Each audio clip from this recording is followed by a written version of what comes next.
دا تر خپل دغه راواشي دی د خپل مطابق مانده چې و تر هغه راواشي دی. تاسو یې وګورئ بندو له راغلی دی، بندونه یې ګرده ووړل.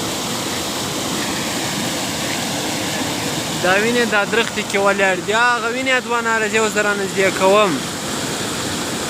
دا وینې دا دوه نالان دا په بند کې ولاړو، دا بند یې ووړلی له مځکې سره یو رنګه کلی پخوانی مانده شولو. دغه یوه پټلۍ ګوپاته ده، دغې نه ده وړګي، نورې ګرد پټلیانې بندونه په لګاټ کړل. دا وینې دا په باغ دننه سوی دي، ته وګورئ. او بل تر مانده چې ولو هغه هلته دننه سولو. تاسو وینئ دلته بندونه مندونه ګرد په لګاټ کړل.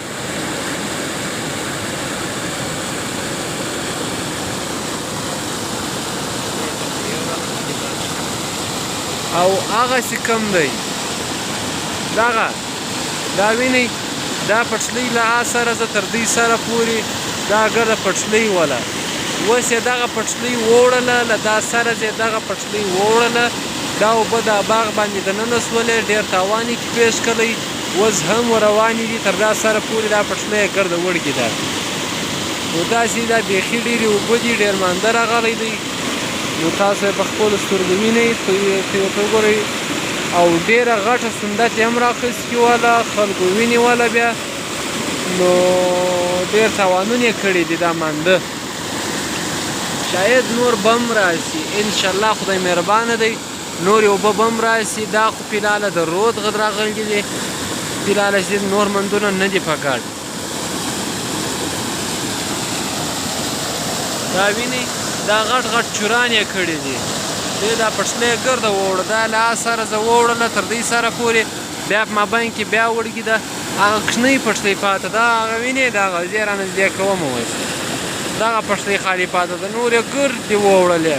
او دلته چې کوم دی دلته یې هغه پټلۍ ګرده ووړله. تاسو یې وینئ دا پلیان یې ګرد صرف دغه پټلۍ له دا وجې بچاو سوي ده. دغه جال چې ورته والی دی، یو دغه جال دی یو هغه جال دی، دا دوه جالو بچاو کړي ده. نو کنې دا پټلۍ یې هم وړله، هغه چې دی هغه بیا هغه جال بچاو کړي ده. نو دا جالونه په دا وجه پیدا کوي. تاسو هر ځای و خپل کور ته و خپل باغ ته و لیاره ته نو تاسو جالونه واچوئ.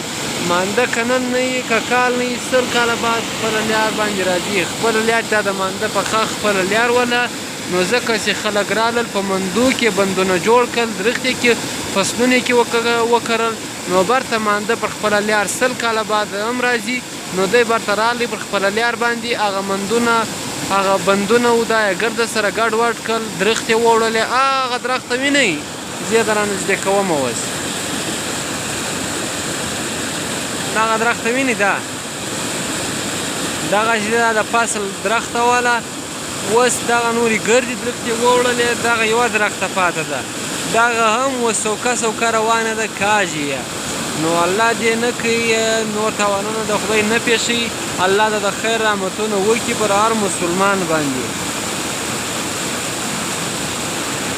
تاسو دا بیخي ډېرې اوبه دي. دا اوبه اوس روانې دي بند خوشبر خان له هغه ځګې ده چې هغه بند خوشبر خان ډیم ډک سي، له هغه ځګې ده ځي بیا ډایرکټ افغانستان له